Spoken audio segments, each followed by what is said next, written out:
na hambai bini jarai ang chikonsa video ni bisingtei bini kokno sanani bagai ang jora manmani bagai Jisu na hambai mario Jisu kha ani bagai kubuni pohor ani bugra malik tei ochai bokrok bini jarai ang mathangjakmung alaida tei hamsajak olangmano mankha bono ang bukhuk bai subrai hinigo suwei bakhabai poito khlama bai a mathangjakmung no mankha a kwtal a hamsajak no mankha ang Jisu na hambai risni riwei ribaya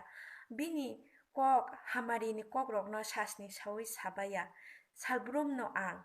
live ni bisingtei Bible study WhatsApp ni Bible study ni bisingtei kaisa Bible verse ni bisingtei ang srungmung manai tongo a srungmung baikhe ang yapri sewi tongo yapri sema bai ang hamari kuplung khe manai tongo fan manai tongo folatei basawi tongo poitoo kwrak khe basawi tongo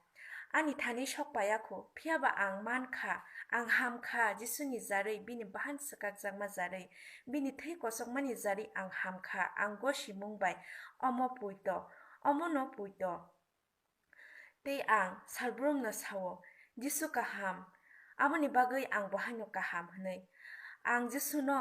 ani bisingo se tongna musungjago ang Jisu no salbrum no ani bisingo toniwo tei Jisu ani bisingo salbrum tono Amen.